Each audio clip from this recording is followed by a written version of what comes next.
আবার আমাদের দেশের নিয়ম জানে, এরা আবার নামাজ পড়ে না এক ওয়াক্তের, কিন্তু যেদিনে বিয়ে করতে যায় সেদিনে বলে মসজিদটা কোথায় আছে, বিয়ের গাড়িটা মসজিদে লাগাও, 2 রাকাত নামাজ পড়বে। হারামখোর, ওই নামাজে কি লাভ হবে? জীবনে নামাজ পড়ে না বলে 2 রাকাত নামাজ পড়বে, আবার মসজিদে অনেকজন সালাম করে ঢুকে 2 রাকাত নামাজ পড়লে ও কি যে নামাজ পড়ে তা আল্লাহ জানে। আল্লাহু আকবার, কি জানি বউটা কেমন হবে। এটা সূরা ফাতিহা।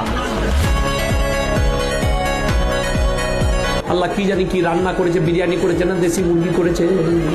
এটা হচ্ছে আবার দ্বিতীয় সূরাটা। ও তো কিছুই জানে না কি পড়বে, দিয়ে 2 বার মাথা ঠুকে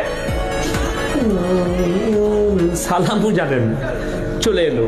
বিয়ের মানে লোকরা মনে করলে ওরে বাবা রে এত বড় পরেজগার বর, যে তারপরে জোহরের আজান হয়েছে আর নামাজ নাই। নফল পড়ে কি করবি? বুঝতে পেরেছেন না পারেননি?